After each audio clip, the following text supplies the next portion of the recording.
the honor of being with a very renowned and distinguished guest from the Middle East who is here to talk about his peacemaking teams and efforts and give us more insight as to what's going on in the Middle East. Gay Madden, another member, and I were part of a peacemaking team back in 2007 that had the pleasure of actually going to Israel and meeting with peacemakers around the country. And our biggest delight was meeting this young man while we were there. He is just a very peaceful soul, and will provide. Yeah, well, he'll provide a very interesting perspective and try to be as impartial as possible. And obviously, times when information from all sides is important in helping us to form our own opinions and to do what we can in our own worlds to provide peace. I first of all would like to introduce and invite up Dr. Brenda Smith, who is in charge of the Peacemaking Committee of Greater Atlanta, and she will provide further introduction.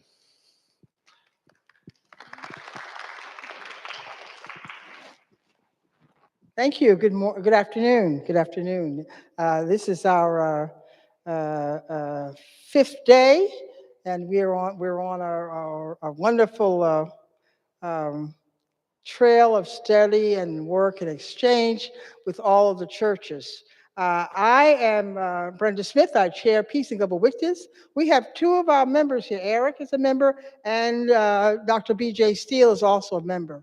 10 months ago, I had an opportunity to go to Palestine to see and witness what we are experiencing and have heard and read about here in America. I come away saying that the half has not been told of the pain and suffering that's going on there in Gaza and in Palestine. We have to date 40,000 people have been killed, 15,000 children have been killed. We have not begun to even discover what is the case beyond the rebels and rubbles. During my trip there, we were 25 delegations, Stones Cry Out, from throughout the country, and we visited with Zoughbi and Wilhelm Conflict Resolution Center in Bethlehem, and convinced him to come and join us and talk with churches and congregations here in the Presbyterian and throughout. We have met with Baptists as well as Presbyterian. We've visited the King Center. We've talked with our local Islam brothers and sisters. And so we're here with you this afternoon to have a conversation and talk about peace in the Middle East, what it will mean and its implications for us here in America. As a preacher, I believe that God calls us to peace, to seek peace and pursue it, to follow justice, love mercy, and walk humbly. And all this work requires the church collective to stand up and do that. Even when the world has called us to say, sit down and don't say a word. We are the light and we are to stand up. So we proudly come today to keep speaking out. We're not going to stop talking about Palestine until Palestine is free. We're going to keep talking in season and out of season. We're not going to stop. We said that in Washington when we met with the delegation and our lawmakers there last Monday and Tuesday before Zoughbi came to us. We're not going to stop. We're not going to stop. We're going to keep talking about freedom and peace. And so with that, I give you my brother, Zoughbi, and let's begin our conversation.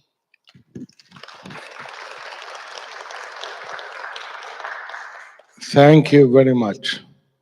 It is a great honor to be with you, to meet the friends from a while. Some have visited us, and to be here. And it is wonderful. It is uplifting to be with you, to see people in this country who don't need to hear our story. They come on such a beautiful day and be here to listen and to act. As we say always, when you come to the land, come and see, observe, reflect, and act. I am uplifted to see Christian sisters and brothers who care for this small, endangered species in Palestine, as well as to be thinking of the issue of justice and to work diligently to release all the pressures on them. I am uplifted, I'm shivering with hope, you know, to talk with you about the situation. As you know, nowadays it is not a healthy situation. What is going on there is really very dangerous.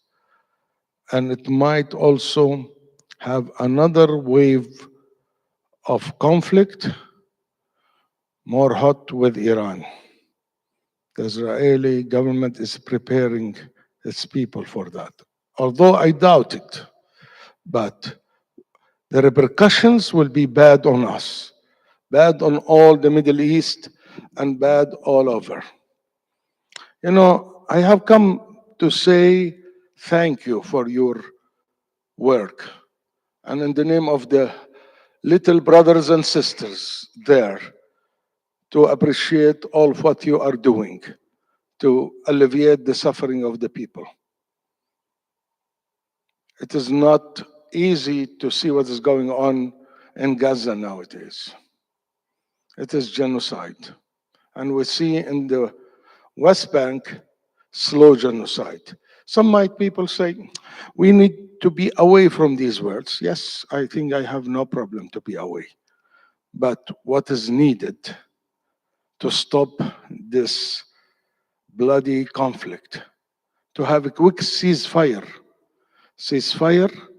that could result in a long term of ceasefire and end this conflict by returning to the roots of peace process, to have a kind of international conference. At this moment, we need immediate ceasefire.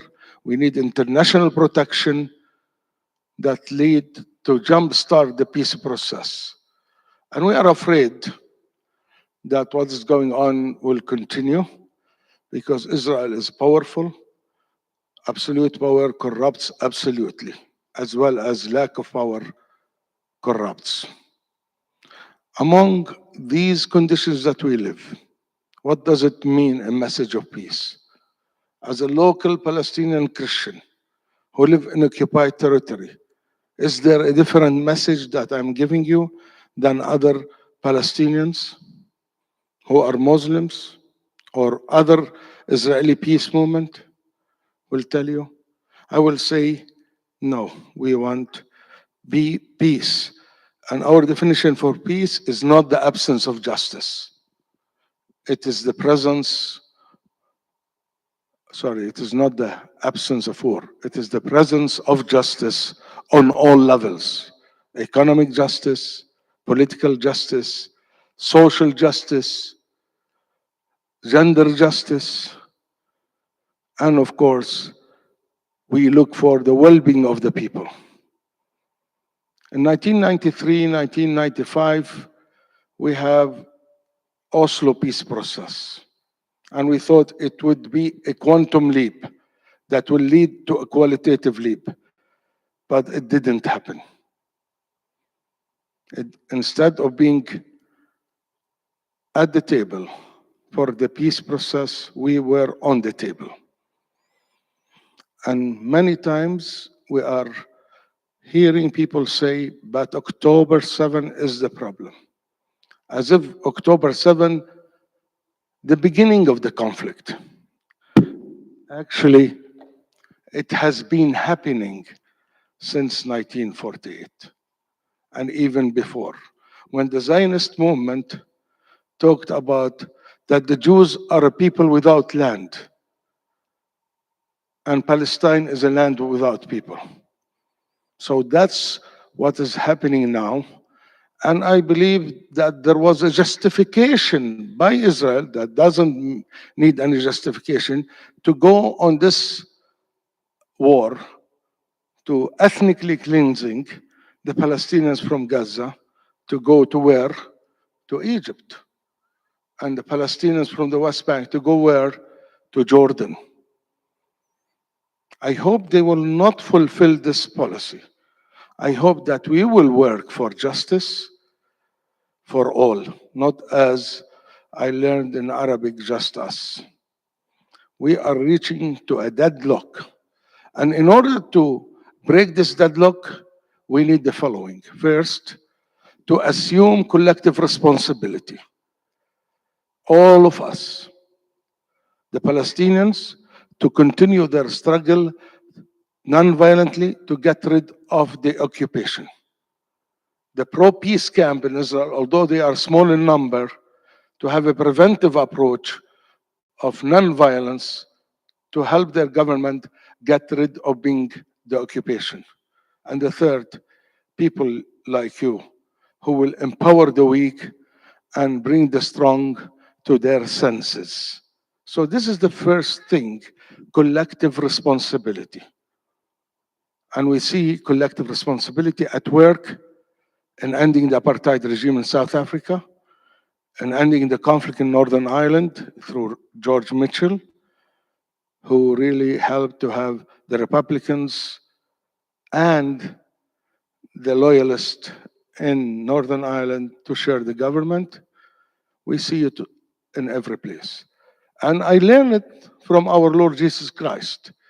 You know, there were 4 people carrying a paralyzed person to bring him to Jesus to heal him.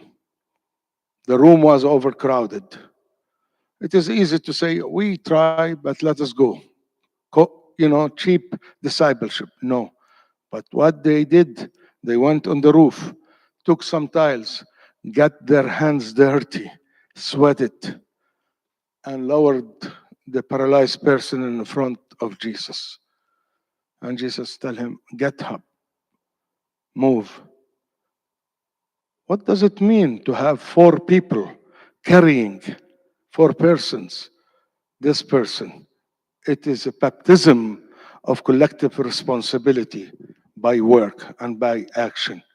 4 could be representing North and South, East and West. This is the best example of collective responsibility. We are in dire need of this collective responsibility. And we are here in America, which is a great power. And great power is always associated with great responsibility. And I believe this land is full of potentials. Especially, I visited Atlanta and I saw the diversity in this place. And I saw Martin Luther King Museum. And I met with many people from different churches whose heart in the right direction, who would like to see the implementation of the Lord's teaching by saying, whatever you do for the least of my brothers and sisters, you are doing it for me. Yes, we live here, and many might say, are you saved in different portions of the country? I believe in the personal salvation, but also I believe in the social gospel that help us to relate to each other as siblings, as sisters and brothers. If we are not able to assume collective responsibility, we are not going to move anywhere. So this is the first thing to move from the deadlock to a better look. And we gave examples in the world. Still, collective responsibility seems shy to be implemented here in our country. The second one, justice. I am not saying that I would like to see absolute justice, because absolute justice is God's justice. I'm talking about restorative justice that redress the wrongs rather than avenging it. I like to see justice for all. let justice roll down like a mighty water. We need it for all to live and to move from the dialogue of arms to arms of dialogue, to see that we are redressing the wrongs, we are mending the fences. Walls cannot bring peace and security.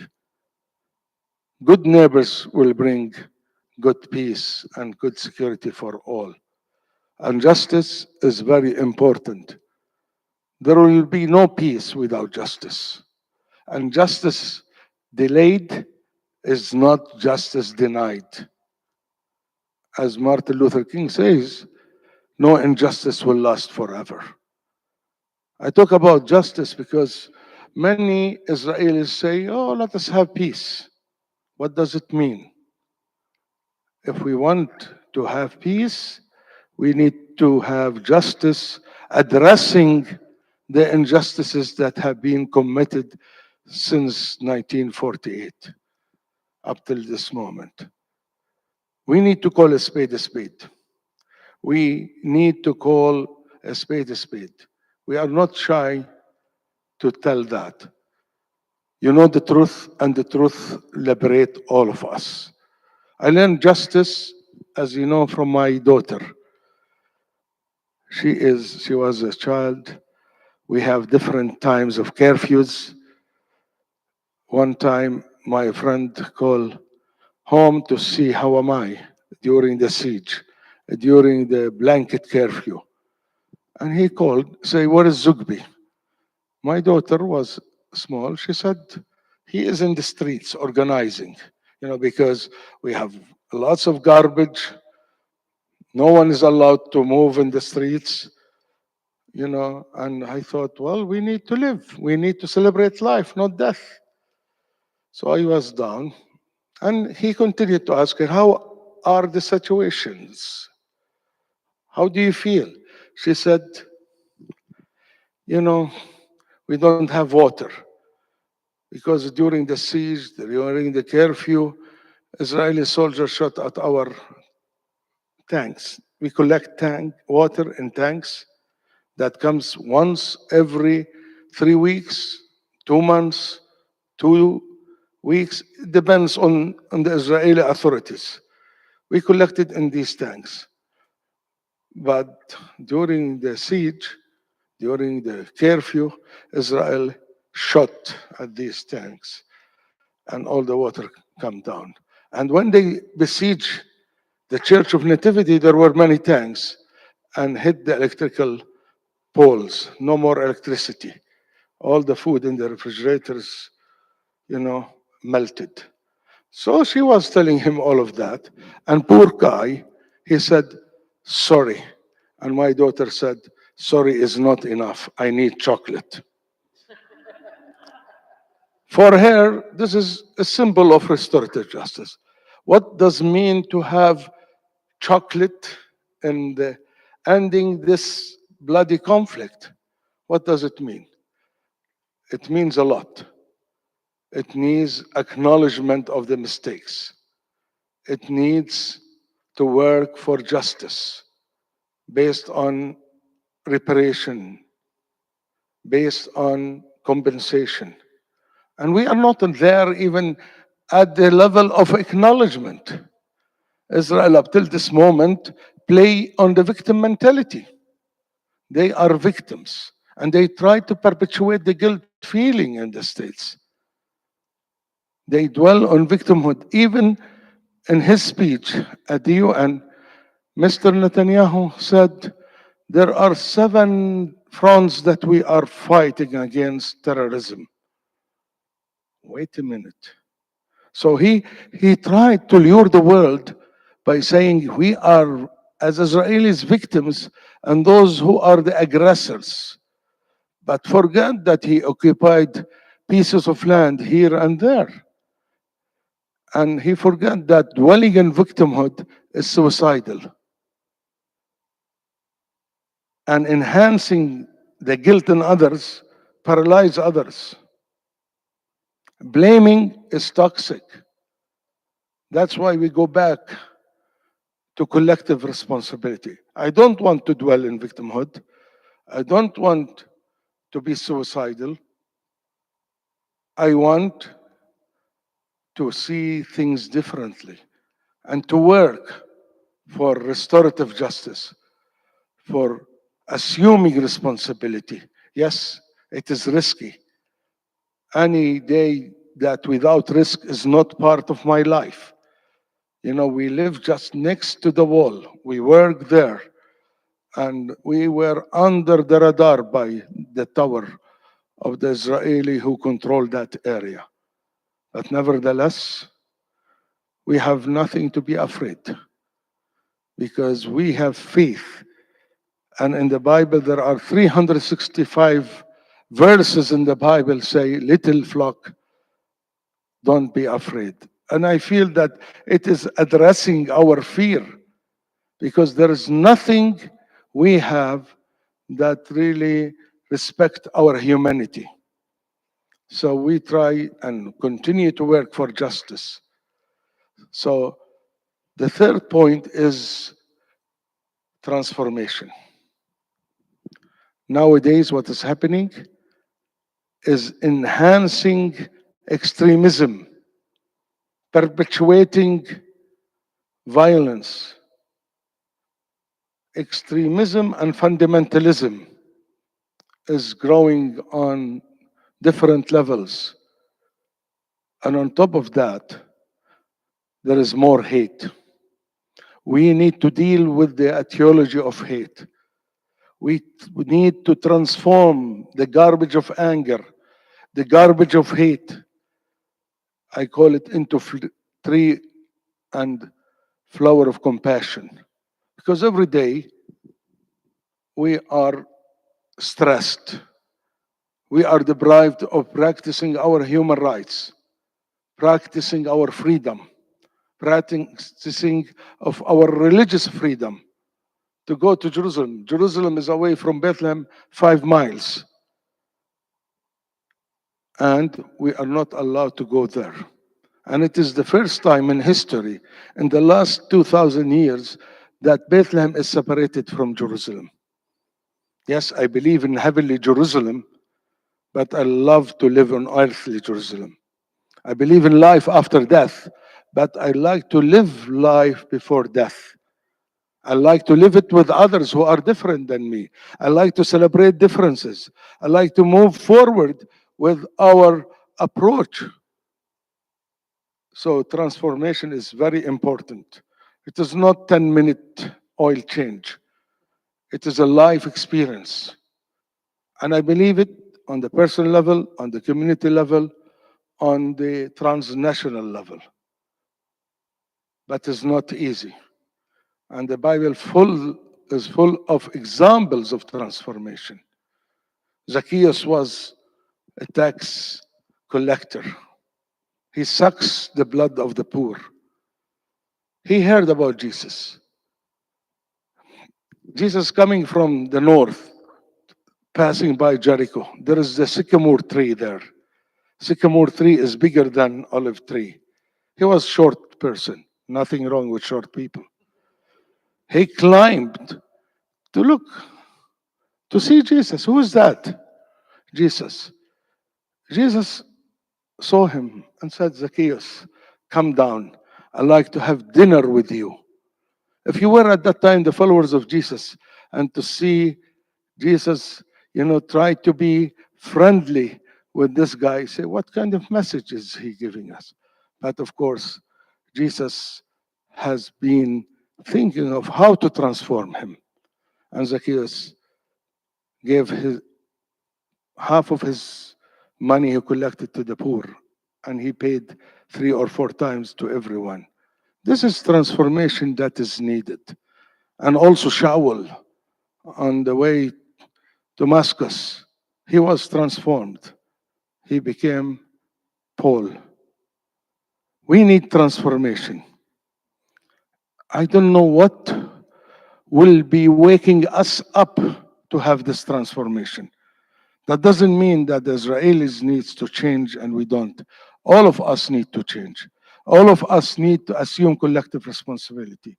all of us need to be working together to see not only light at the end of the tunnel. We don't want to have tunnels. We need to have lights.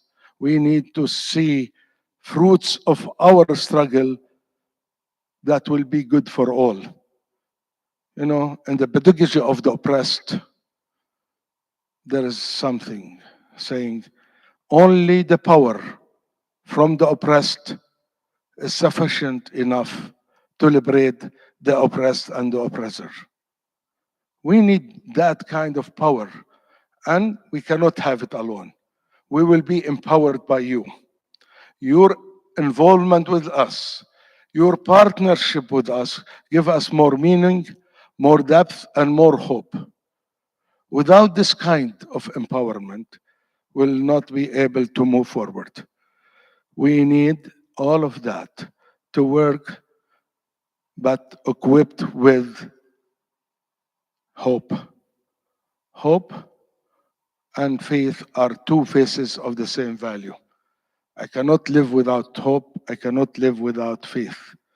You know, I talked about our lives like the daily trip, the daily walk of the Via Dolorosa, the Stations of the Cross. We are walking it every day.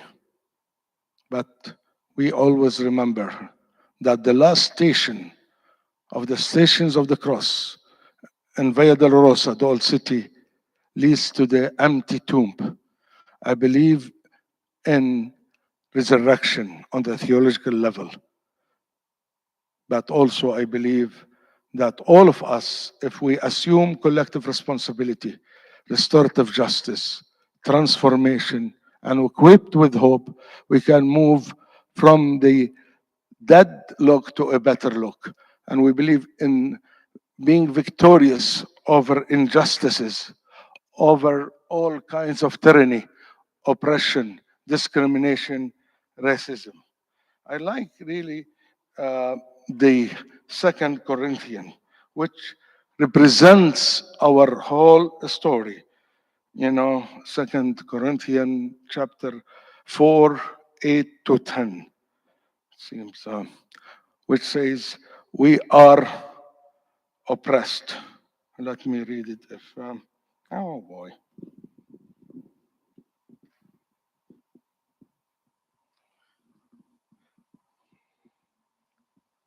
Yes, sorry about that. We are pressed on every corner. We are hard pressed on every side, but not crushed. Perplexed, but not in despair. Persecuted, but not destroyed.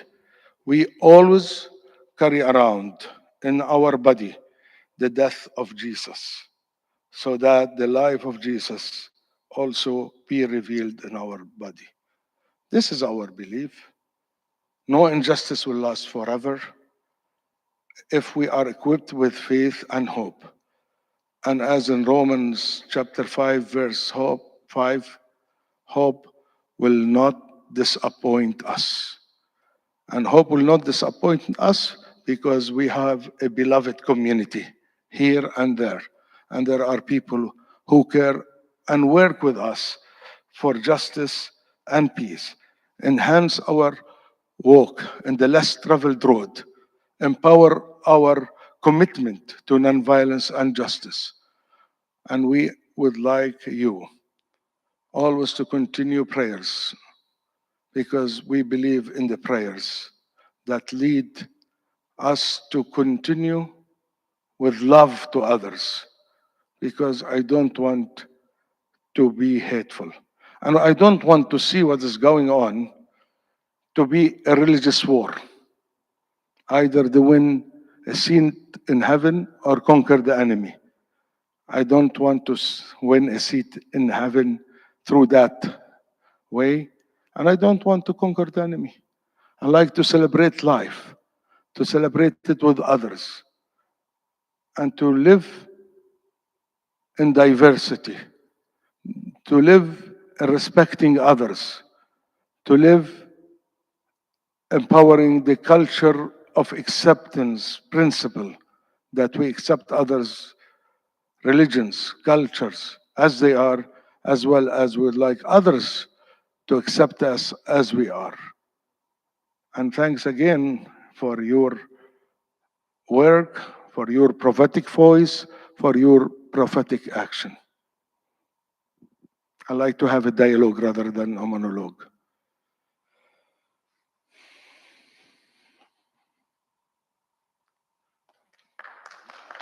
And you can just talk, and they'll be able to hear you. So would you like people to ask questions, Yes, if have you like. conversation? All right. Would anybody like to ask a question? Eric? Two questions, Zoughbi. The escalated conflict in Gaza has been going on for about a year now. When I was there, I mean, Gaza really seemed to be a very small territory that was potentially controlled by the air, by the sea, by land, and obviously could be cut off from supplies and used in a warlike situation. How much longer can the people there survive without the water and supplies and illness? And I mean, are they functioning in any real life manner right now? I mean, how are they surviving? Gaza is 141 square miles. I try to find it in miles here. It is 141 square miles. In kilometers, 365, easy to remember. I don't think they can continue. And that's what happened on October 7. It has been a long simmering frustration over the practices of the occupation. Seed from the sea, from the land, from the sky. And Gaza has 2.5 million Palestinians. 70% of them are refugees from what is now known as Israel, from the north, from the center. And many times are not allowed to move. They live in a big prison. Some Israeli friends say, why not to say concentration camp? I say, well, I try to avoid all of these words because sometimes saying that will create walls between us. Even the word genocide, but people are really not healthy at all.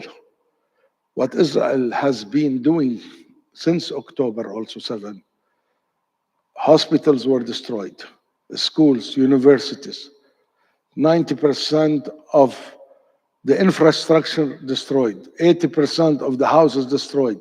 More than 900 families were removed from the record, from the population record. And I tell my Israeli friend, if one of these families is alive, what do you think he would do or she would do?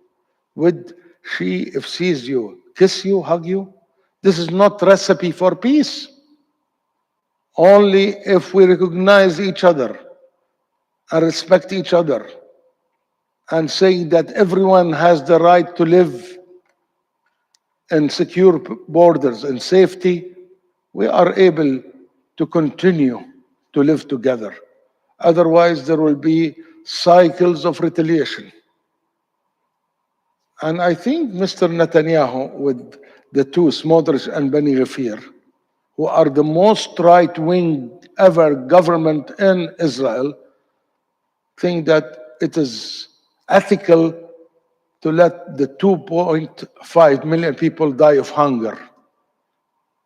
And the best way that we continue to deal with that, and they will involuntarily leave. And I believe there is a kind of dream to send them to Sharm el-Sheikh, to Egypt. Not only because he wants to fight Hamas.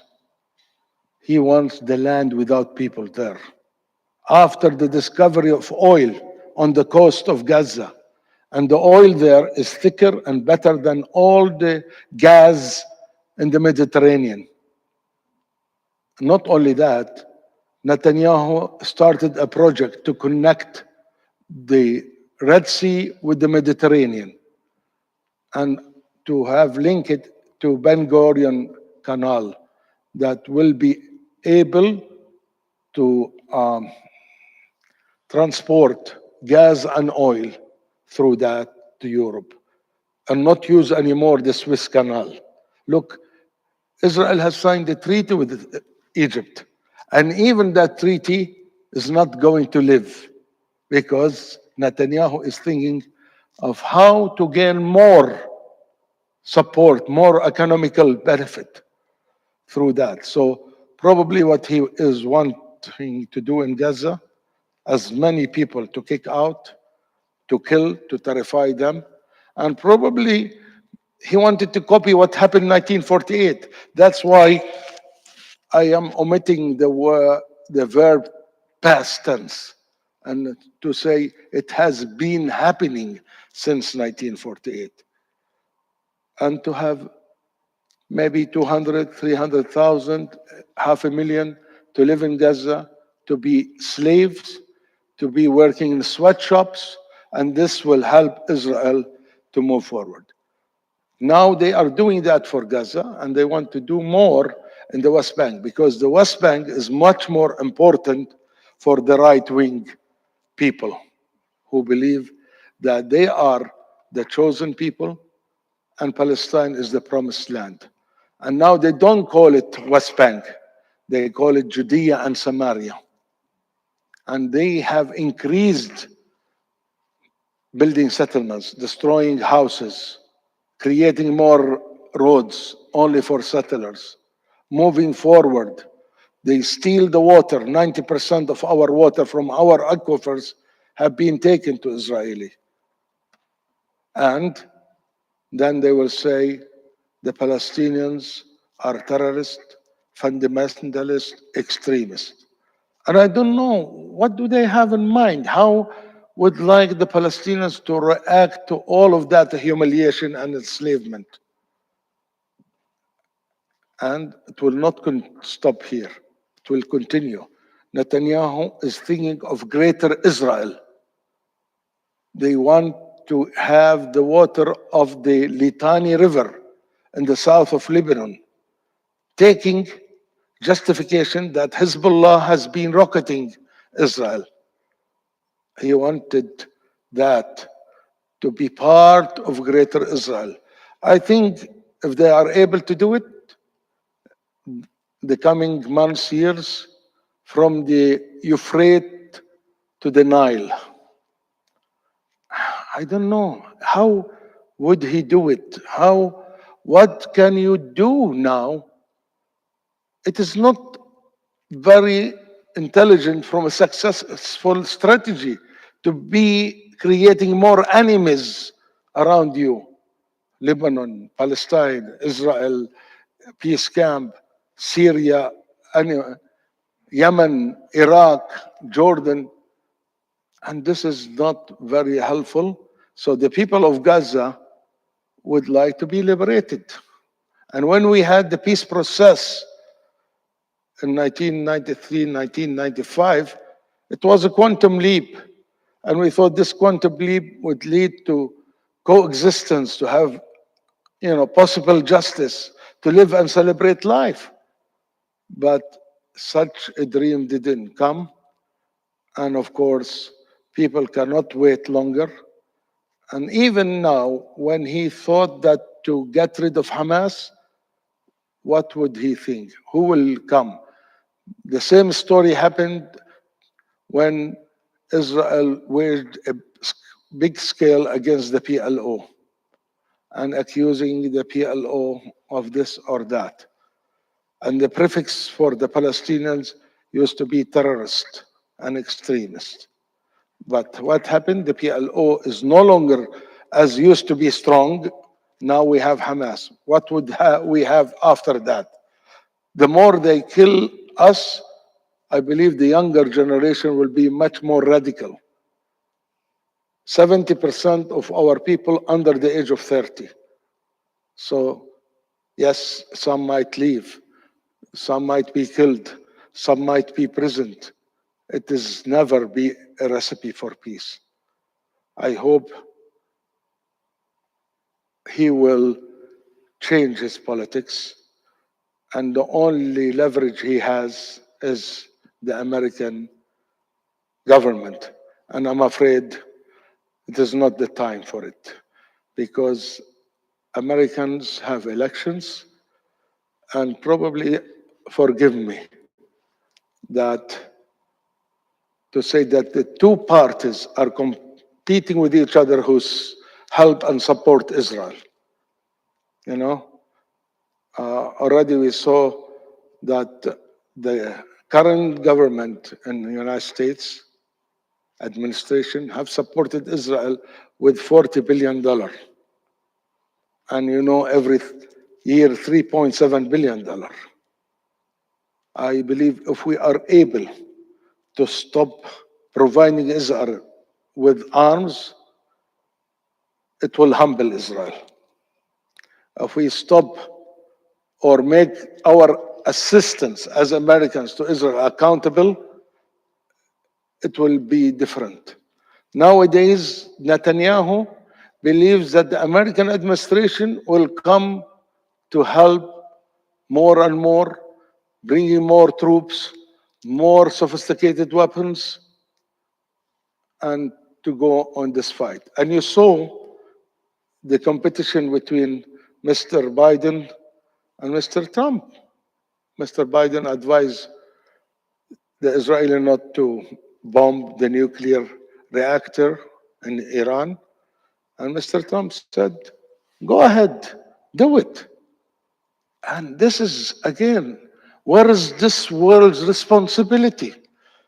I don't know. I hope that the Americans will vote responsibly and create a pressure on the American administration. I know these months will be critical to have a new approach, but I believe you can do lots of things. This land is full of potentials before it is too late. I have a question. I really loved your story, the way you told the story about your daughter saying that sorry's not enough, she wants chocolate. And thinking of what restorative justice looks like, I'm wondering if you have witnessed any examples of restorative justice that you might be able to share with us, or what you hope that would look like. Of course, the world is full of that. And that's why restorative justice and not absolute justice, or sometimes I call it possible justice. You know what happened in South Africa? Although it's not wonderful, the economy is still in the hands of the Africano, but it's better than now, you know? And hopefully that the struggle will continue. The civil rights movement, you know, what achieved so far is not 100%, but it is in the process. A struggle will not stop. In Northern Ireland, look, even Northern Ireland would like to be part of the EU. You know, those who were more as loyalist, and not only the Republicans in that part would like to see part of the EU because they saw better life for them. The income for the average hour for work is better under EU than being part of UK. On daily level that I work with people in conflict transformation, you know, our work in Bethlehem among the Palestinians, mediation and conflict transformation, that really we try to provide restorative justice. I don't know. It seems the only thing we learn from history is we have never learned from history. Berlin Wall fell down after 28 years, from 61 to 89. And Israel built that wall. I hope there will be no wall here between you and Mexico, but to find way to regulate whatever is needed to protect your national security and your economy, as well as to be open, as always, to receive people from different corners of the world. The whole conflict after the Second World War with Marshall Plan, is not a good example of utopian restorative justice, but help to those who were destroyed during the war. And what is the term that you use for people who have less opportunities to study or work in the States? I try to remember that term.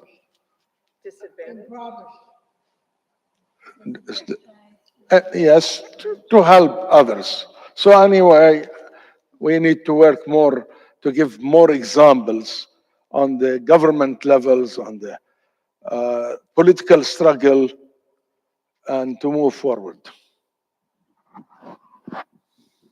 Here. Two questions. One, is Egypt open to taking refugees from Gaza? Who? Egypt. Is Egypt taking Gazans? And two, are the Christians in Palestine in any kind of dialogue with Hamas, or kind of putting together any kind of a voice to speak? The issue of opening the border for refugees to go to Egypt, it is not easy to think of, because the whole purpose of Israel that the Palestinians in Gaza should leave and go to Egypt. At the same time, I don't want them to be killed. And Israel said you have three ways, three options: to be killed, to be out, or to be working for us without any political, economic, social, civil rights, to be in sweatshops. I think we need international protection in Gaza. The UN and others, and even the American troops, to be there to protect the people of Gaza. I am dreaming to see that there is international protection. Although many say Sinai was part of historic Palestine, and when Morsi was in Egypt, he was going to give part of Sinai to the Palestinians to build their own state at the time when Hamas is still in control of Gaza and Islamic Brotherhood is in control of Egypt through Morsi. Morsi, the candidate of the Islamic Brotherhood, who won the elections in Egypt. As a human being, I believe we need to find mechanism to help these people, because the people don't like to leave. And some have left and paid a lot of money to just get out and run away. Some of them went to Australia, some of them went to Egypt, who paid heavy price for that. This is a choice: to run away and to save your life, or to be killed in your homeland. I wouldn't tell anyone what to do. It is up to the person. But I feel we need to protect those people in Gaza. How? Again, through international protection. Are Palestinian Christians in dialogue with Hamas? Hamas is part of the Palestinian people, and it's not all of them military. I don't support them. They don't represent me, and I am not in support of any religious political party, whether Christian or Jewish or Muslim. I have a problem with anyone who claims that he receives instructions from God director and look at God as a real estate agent God or cheerleader for war or tribal God. This is not the God that I loved. I have been, communicating in WhatsApp with locals and internationals who look at God as really he wants to smite all of us, and many of the misguided Christians, I call them, would like to see that God is really helping Israel in kicking out the Palestinians because the Palestinians are obstacles for the fulfillment of the prophecy. Yes, Hamas people also live between us. I used to be in City Council of Bethlehem a few years ago, and 6 people from Islamic movement, 5 from Hamas, and 1 from Islamic Jihad. And we were representing the city council. And we had talk. We don't adhere to what they say. We negotiate, but we were more on civil serving the people, not on political platforms. I think the only way to disarm religious groups in Palestine is through settlement based on UN resolutions and to have justice, to stop all the aggression, the Palestinians to have their own entity, to invest in their time, to work for better approach of citizenship. And this is the only way if there will be peace and justice settlement there. But also, we need to understand how Hamas became powerful. An Israeli policy to divide and conquer, the PLO was in control, and PLO was the sole legitimate representative of the Palestinians everywhere. That doesn't mean the PLO was not behaving in a bad way. Every movement has good and bad practices. But Israel attacked the PLO leaders up till this moment, assassinate them, deport them.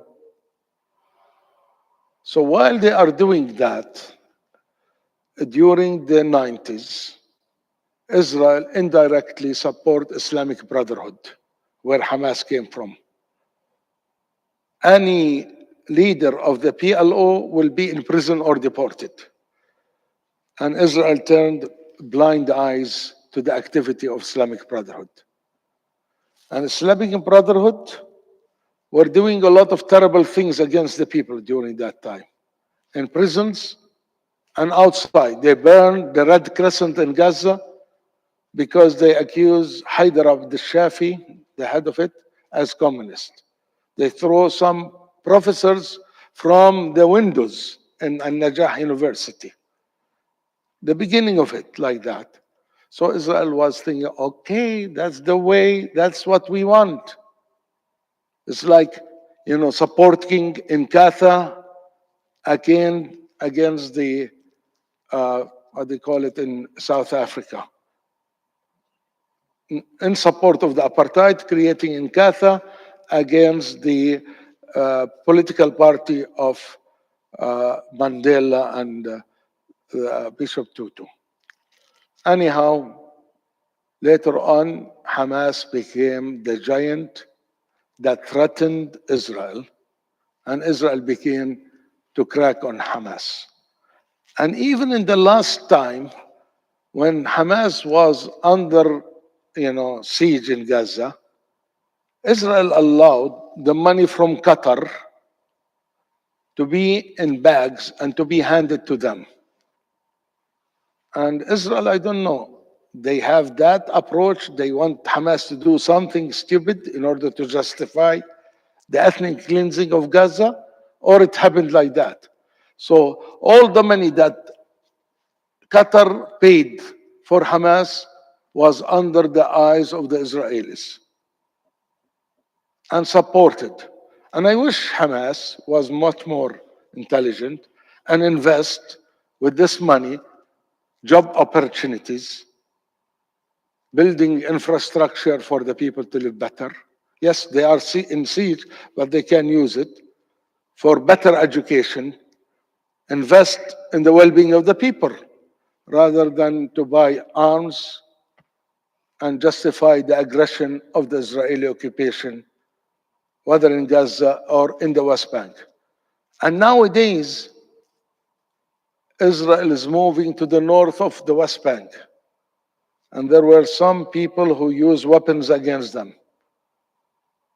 And of course, a few days ago, 18 people were destroyed, killed in a coffee shop in Tulkarem. And Israel is continuing to do this massive killing. In my office, for some of you who visited, it is next to the wall. Some volunteered also there. There is, next to the wall. And whenever there is a demonstration or a vigil, it will be next to the office where I work. And in the past, the Israeli will have tear gas, sonic bombs, rubber bullets, skunk water, and very few live ammunitions. And people killed, yes, 1, 2. But nowadays, they shoot to kill you and to shoot in the head. So I think at this time, I believe all factions should be saying we need international protection, we need the implementation of UN, we need to go to international conference, because Israel will continue its aggression and the world is not moving. The states level is not moving. I have hope to see people are working, with support the student movement to be more on the right direction. The young of the heart and young of the age together through prayers, through faith groups to end the conflict. The support of those who work for justice and peace in the area, and also to stop the arms race. This is the only way that we move forward. So again, I think we are in daily dialogue with our people. It's not the issue only of Hamas. The issue, many believe that Abbas has been given to the Israelis more than they deserve, and he is a weak character. Few opted for armed struggle. The rest of the people would like to live and celebrate life.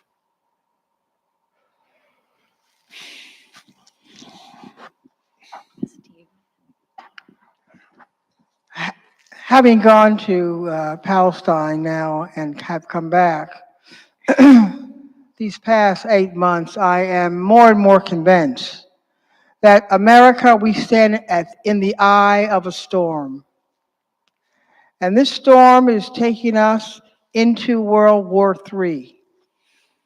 And when we see the bombing of Jordan and Gaza and Lebanon and Iran and Iraq is drawing us. And what we will do here in America when that war comes to fruition. The fourth world power that holds the nuclear bomb is Israel. France, Russia, and the US. And I am more and more convinced that Israel, if they do not get one state, they don't want two states, one state, with only Israel from the river to the sea. That's what the IDF was telling us when we were there. From the river to the sea is all Israel. Unless we have it, yes, we'll go to the nuclear bomb. And I don't think Americans understand that. That would be catastrophic for us. If this war continues to draw on and Netanyahu continues to fight in other countries, as well as Israel and Palestine, we are drawn into a war.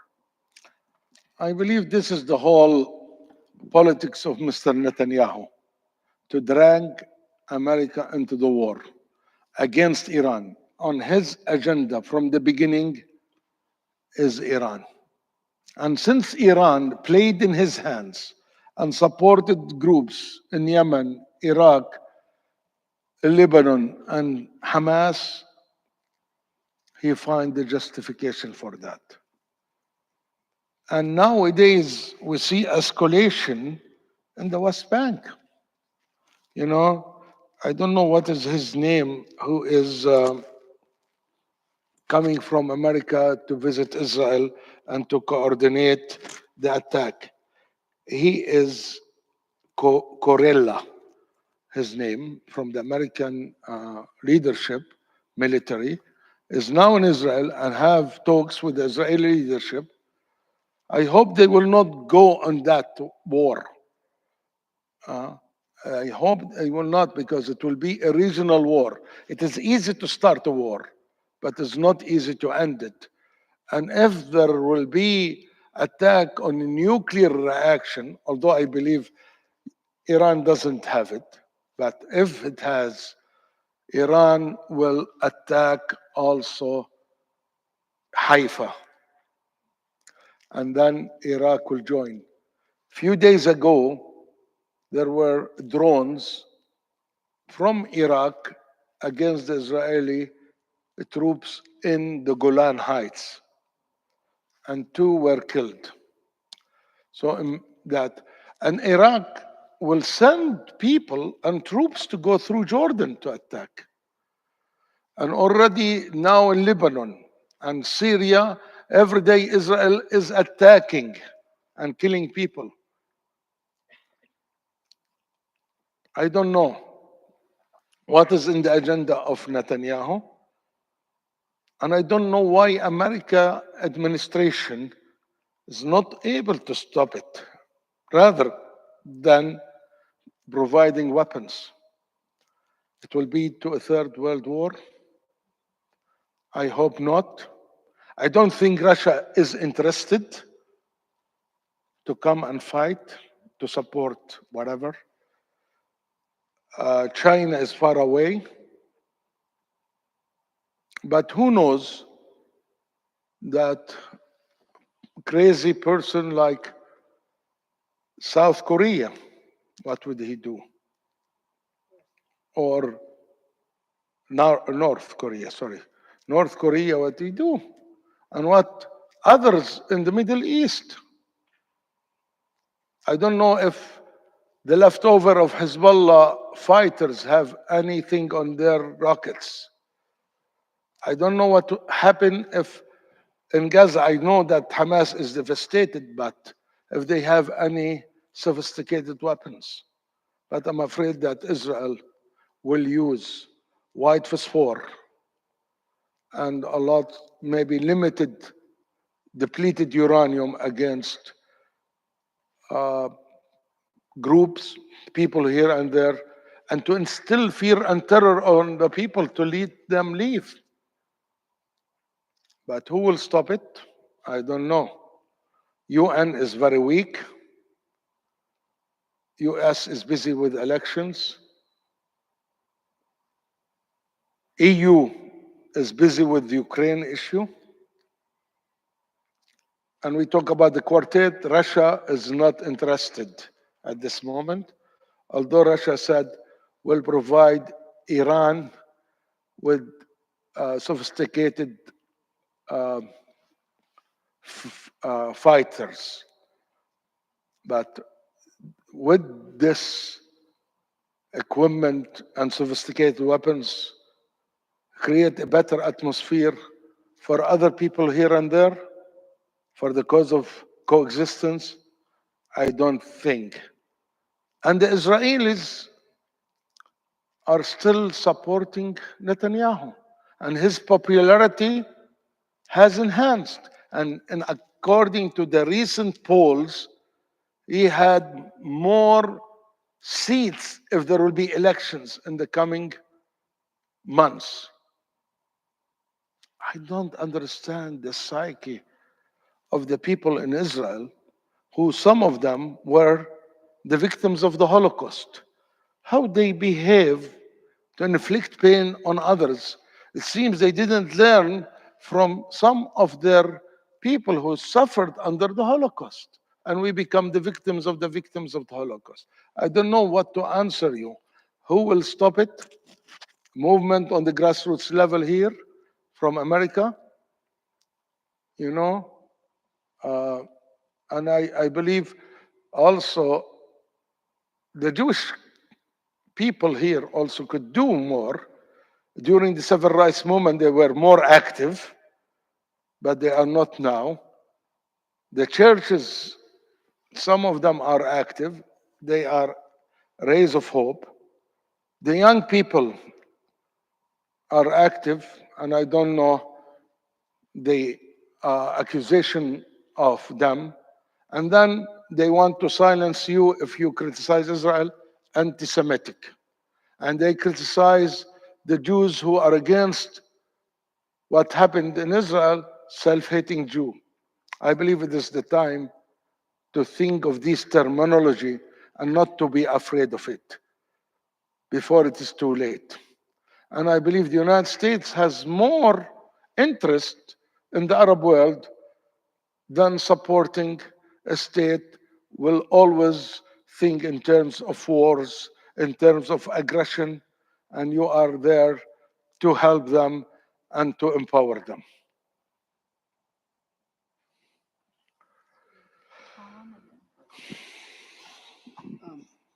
Would you describe the presence of the American military in the Middle East? I understand. Well, of course, Turkey's a NATO country, and we do have bases there, I believe, and also, of course, in Saudi Arabia. And I read someplace that we have troops in northern Syria as well. And Iraq and Qatar. Iraq, and I'm sorry? And Qatar. Qatar, yes. But we do not have troops in Israel. No, well, Israel, all of it is part of the troops there. Would you describe for those of us who are geographically limited the organization of the country of Palestine? I understand there's Gaza, and then what's the rest of what The makes West up the rest? Bank. Which is the West Bank of the Jordan River? Yes. And I should have the maps with me to give it. But if you look, you know, all Israel was part of historic Palestine. And Israel now created on 77.7 of historic Palestine. In 1967, Israel occupied the West Bank, which was under Jordan, and Gaza Strip. The West Bank is like kidney shape on west of Jordan River, not big, but now also under attack to settle more Jewish and to build more settlements in the West Bank and to have it linked to Israel. 70% of the West Bank is under Israeli control, and many settlements there between 500,000 to 1 million Israeli Jewish settlers. It is illegal. It is violation of international law, violation of humanitarian law, violation of 4 Geneva Convention, but they will continue. Bethlehem is under the attack. There are 23 settlements around Bethlehem, and Israel is in control of 87% of our land in Bethlehem area. And nowadays, they are building another 5 settlements nowadays in Bethlehem in the west, east, north, and south, surrounding and choking us. And the whole idea is to Judaize the West Bank after they get rid of many Palestinians. Already, there are pamphlets asking the people in the north villages, cities of the West Bank, Tul Karim, Nablus, Jenin, to go to Jordan before they will be killed.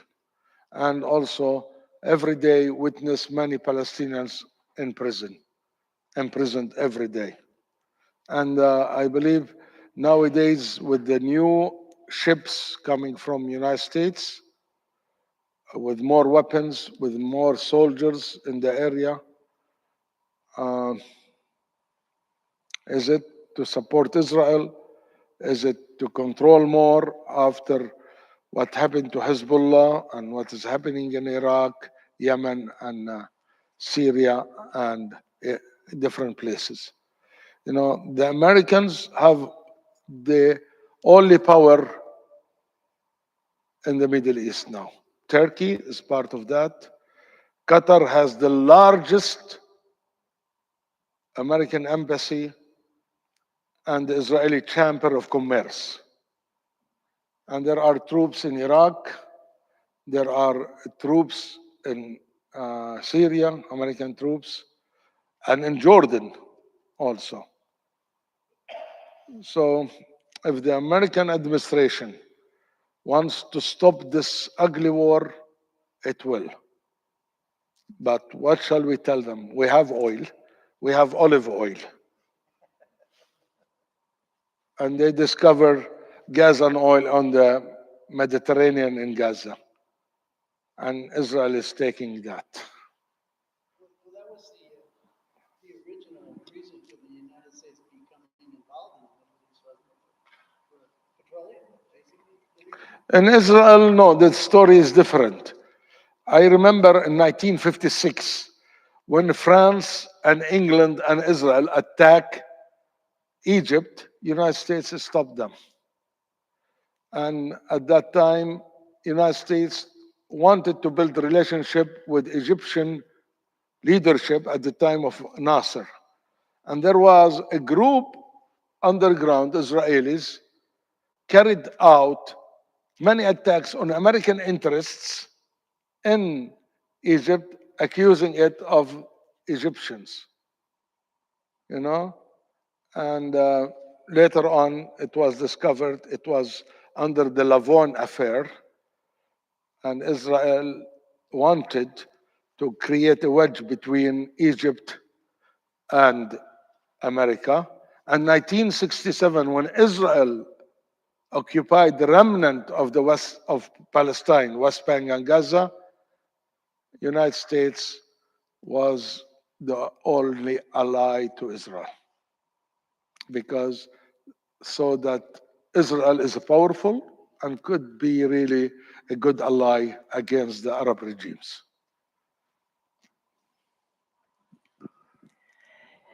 I know you've been saying that, the United States could, and I heard you at least think they could end this whole situation. There's an issue here, though. The Hamas, Hezbollah, the Houthi, they all feel empowered because they have Iran at their back. What about engaging, if Iran would engage in some peace talk with its groups, because Hezbollah is in this country, many groups are in this country already. I think it might go somewhere if Iran would fess up and withdraw some support. Because I can't believe that the Palestinians are all behind Hamas, like you said. They're wonderful people. They're not there to create havoc. And yet they have allowed Hamas to mushroom, as Lebanon has allowed Hezbollah to survive in the southern border of of Lebanon. Lebanon. Anyway, I guess I'm asking, why isn't Iran being mentioned more in this? No, I mentioned it. Said it, but Yes, and I believe Iran is not serving the Palestinian cause. Put it like that. It, in a way or another, some people say Iran is doing its best because the Shiite in Lebanon were attacked and they killed Hamas leader in Tehran, in the capital of Iran. I think for me, Iran is not doing a good job for us. And I wish they didn't support. Now, many younger people in the West Bank are equipped, armed. We don't know if it is Iran or who else, but such kind of things will not help our cause. And as you know, also, you want to understand the role of Iran in the area. It is not just like that happened. You know, there was the Shah in Iran who was in control. And then there were people resisting Iran. And they wanted to have a different government. And then the Khomeini became the Islamic Revolution. And there is also this competition between the Sunni and the Shiite who will control the Middle East. The Shiite were, in a way or another, were marginalized. When Saddam Hussein is toppled, who is going to rule? The Shiite with the support of Iran. Hezbollah with the support of Iran. They went to the Gaza with the support of Iran. Hamas became much more militant. And I don't know what was the politics of Iran as much as what the politics of United States.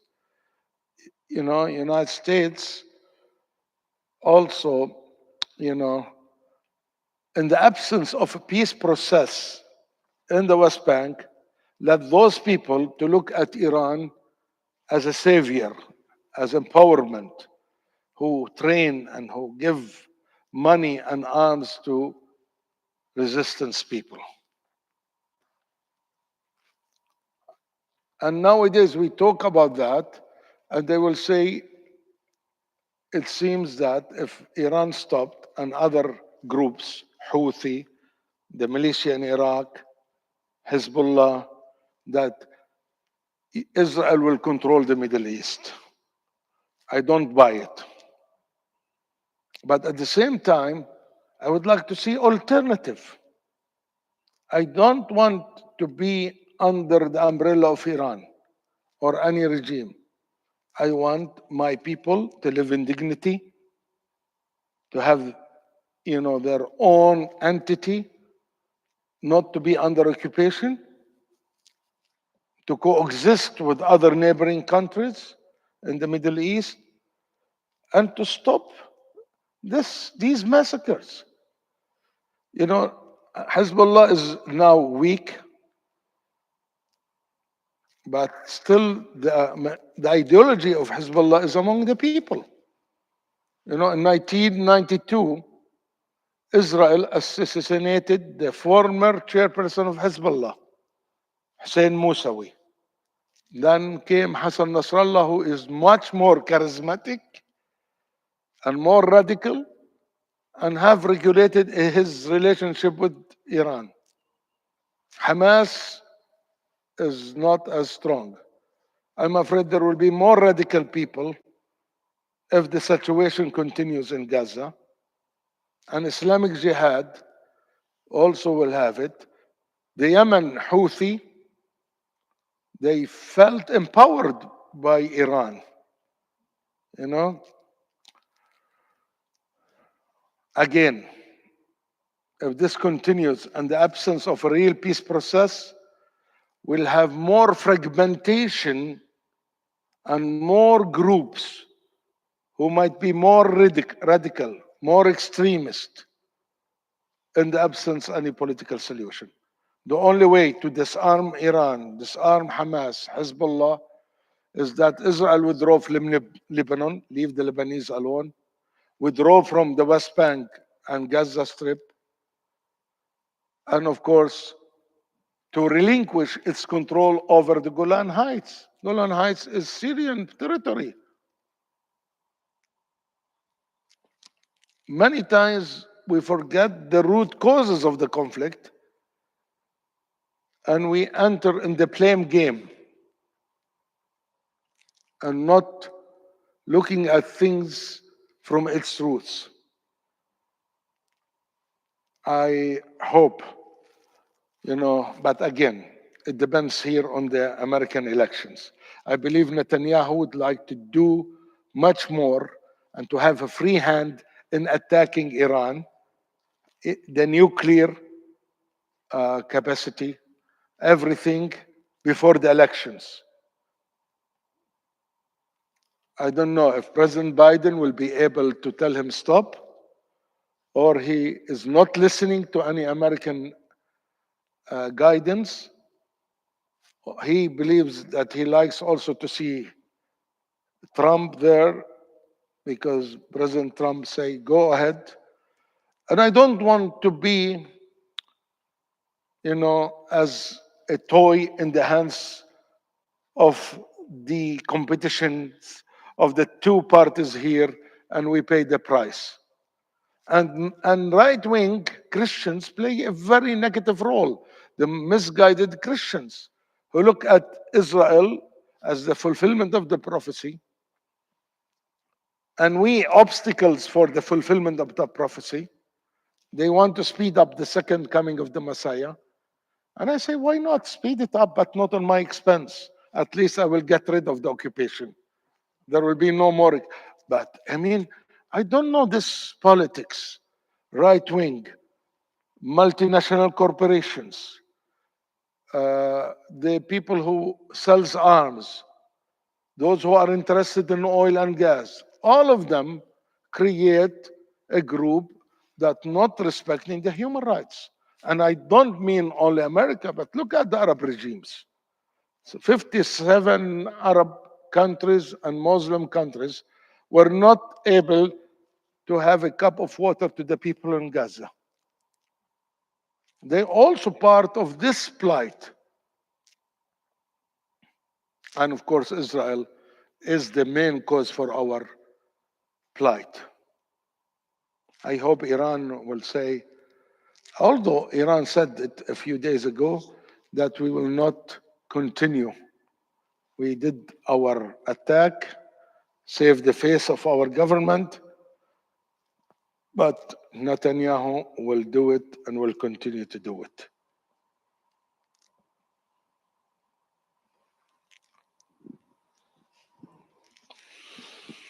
So I'm not hearing, I think, are you advocating for a two-state solution?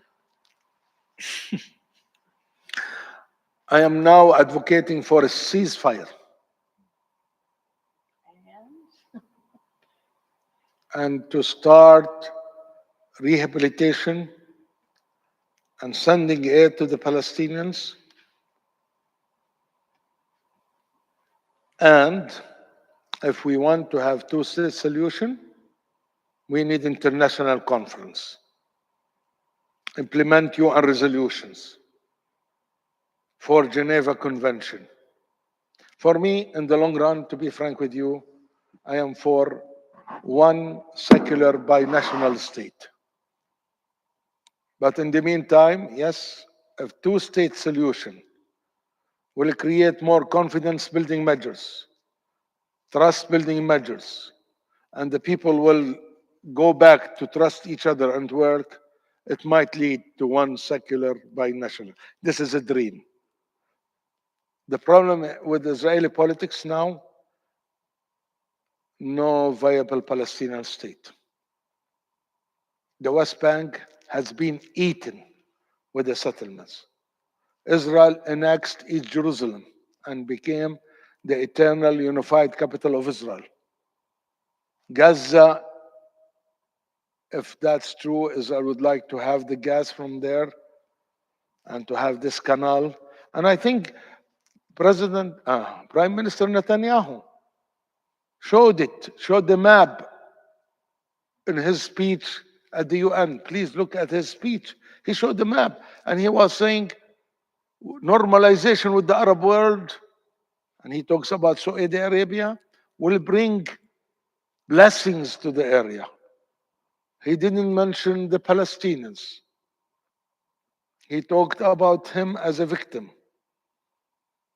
I am for two-state solution from the beginning, but I'm afraid we are in no-win situation. If we say, yes, we want two-state solution, we will not achieve it. If we say we want one secular binational state, Israel will say, you see, Palestinians don't want us to have a Jewish state.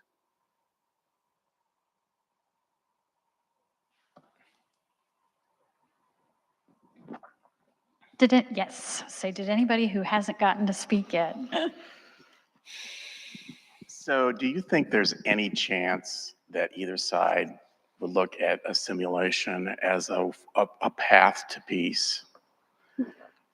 Assimilation, where based on whatever your ethnicity is, they somehow can see, hey, let's share the country, let's share responsibility for governing ourselves, Jewish, Arab. We do it together. You don't see that as a path towards peace. I wish. Instead of having two separate states. Yeah, no, this is a wonderful, because in 1965, the Palestinians were looking for a secular democratic state. And when someone asked our officials or our people, who's a Palestinian? We used to say a Jew, a Muslim, a Christian, a Druze, Baha'i, and so on. And I think it is the best example for solution, to be one state, binational, multi-faith. This is good, and this is a dream. But I don't think Netanyahu and the power to be in Israel will relinquish their power to say, yes, we will like the Palestinians. But also they forget, the Israelis, 70 to 80% of the medical teams in Israel are Palestinians, whether from inside Israel or from the West Bank. The workers who build even, sorry to tell you, the settlements in the West Bank are Palestinians. They try to bring, as if we are digging our graves for ourselves, to, when we have these people who work, but they don't have any other means of living. So I don't know what does it take. The problem is we don't have De Gaulle in Israel or De Klerk in Israel. In order to have that, and the peace camp in Israel is getting smaller and smaller. They are a ray of hope, and we love to see them more.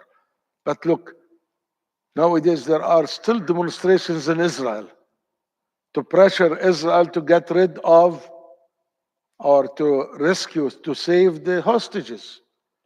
And Netanyahu and his group are not doing anything to release the hostages because they are more liberal, more secular. They are not from the conservative body. If they were more conservative Jews, Netanyahu, Smotrich, and Beni Gafir might really find a way to have exchange of prisoners and hostages. So if this is he does with his people, what do you think we'll do with our people? But still we have hope that one day we'll go back and live together and share the land, share the resources, share the history, and look for the future. It's never be hopeless. I'm not optimistic because I lure you. I'm not pessimistic because I will commit suicide. I am cautiously hopeful. and hope for me a form of nonviolent struggle.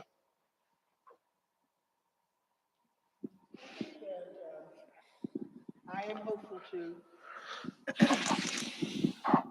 But I think that the issue around land and resources and who controls it is a large uh, has a large impact on how peace is devised or envisioned in Israel, in Palestine.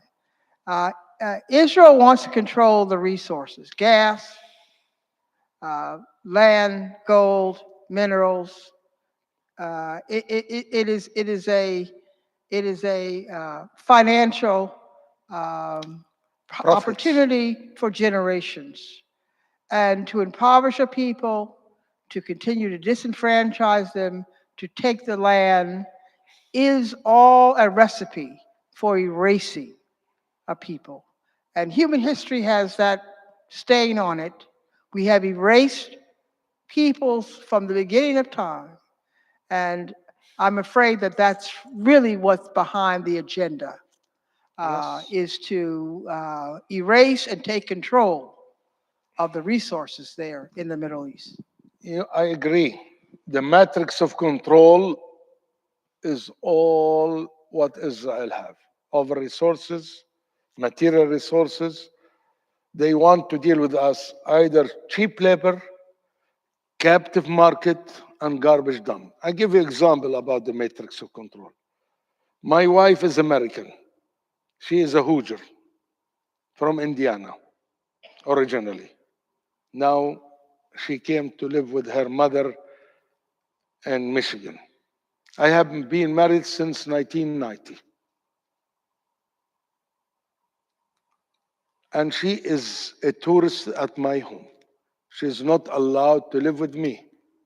In the past, every 3 to 6 months visa. And we were both working, and we are happy to continue living there.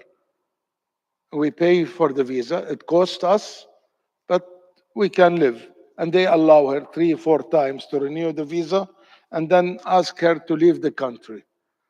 She could go to Jordan for 2 days, three, or to Egypt, or Cyprus, or Greece, or come to the States. In 2019 or 18, I'm losing my mind, we decided to have a wedding for one of my sons. His name is Lucas. And anyhow,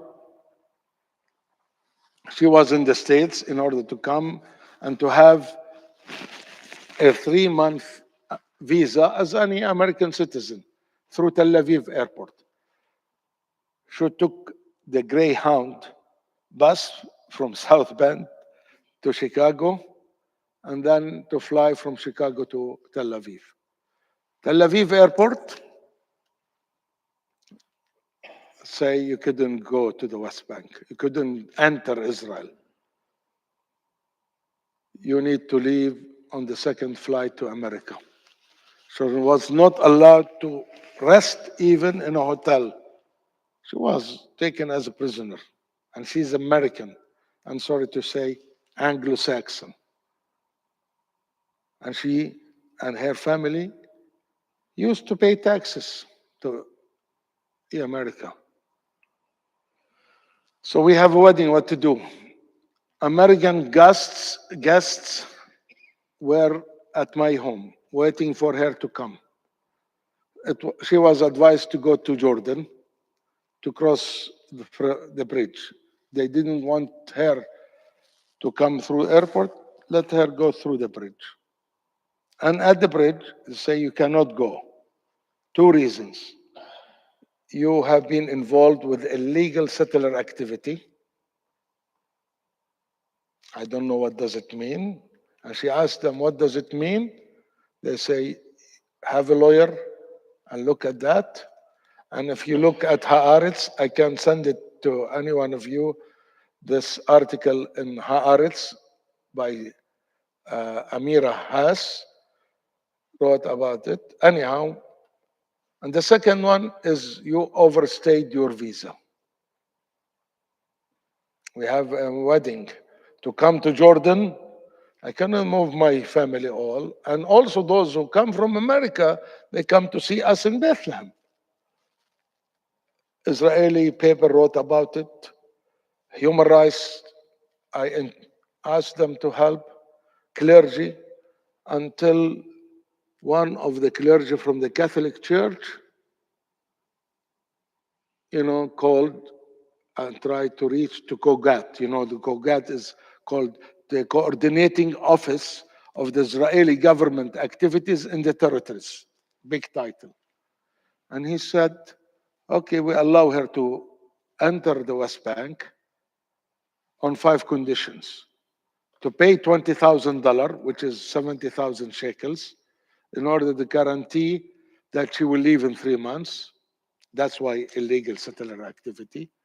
Second, not to work, not to go to Jerusalem, not to drive yellow license car, because all Americans who come to Israel, Palestine can have access to yellow license car and drive anywhere, because those of us in the West Bank have different color and those in Gaza, and we are not allowed on foot to go to Jerusalem. How come in our cars? And the fifth is that she has 3 days to fly from the States to cross the border of Jordan upon approval, and only allowed through flying to Amman and the bridge. She and I talked. She said, I will not give them and pay the money. I say, yes, I will not. But they say, you take it or leave it. She is not allowed. So I didn't listen to her. I asked for forgiveness rather than permission. And I paid it and sent the receipt through WhatsApp to her. She was happy. She didn't see that I paid the money or not. And tried to come in.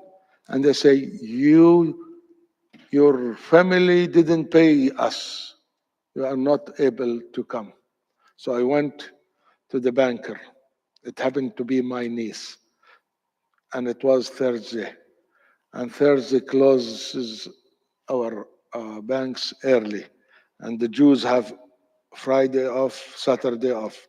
If I didn't solve it, she will not be able to cross. And my niece sent me all the transactions, how they channel the money, which bank to any bank, send it to her. And she was falling, stressful, tears. And they say, sorry, we didn't receive it.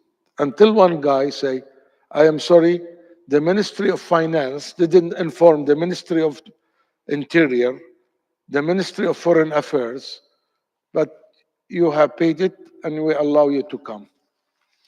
So it was only 4 days before the wedding. Then I was able to distribute the invitations. 400 people showed in the wedding. Thank heavens I didn't invite earlier, could be 900 or 1,000. And we have lovely wedding. In 3 months she left. She left, but they didn't give us the money back up till this moment.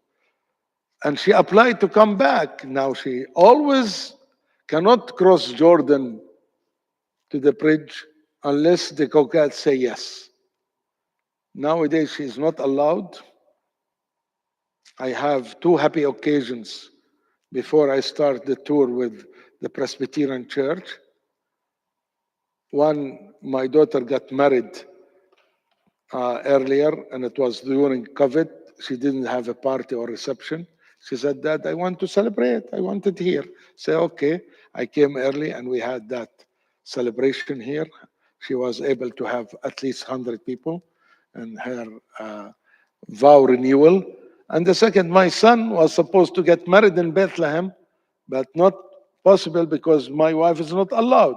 We had it in Lansing, and my son said, I will have the wedding in a small way, church service, her family and my family, and the big marriage will be in Bethlehem. The matrix of control is not only against our nation, again, to deprive us from our resources, to deprive my wife to work even in the West Bank. It's not under Israel. And if you imagine how much money I paid from 1990 to renew visas, travel through Jordan, and the prices of tickets to come to Jordan is much more than through Tel Aviv. Hotels, transportation, stress, agony. They will let us in or not. It's like the flower you got. I love her, I don't love her. I love her and see what is your luck.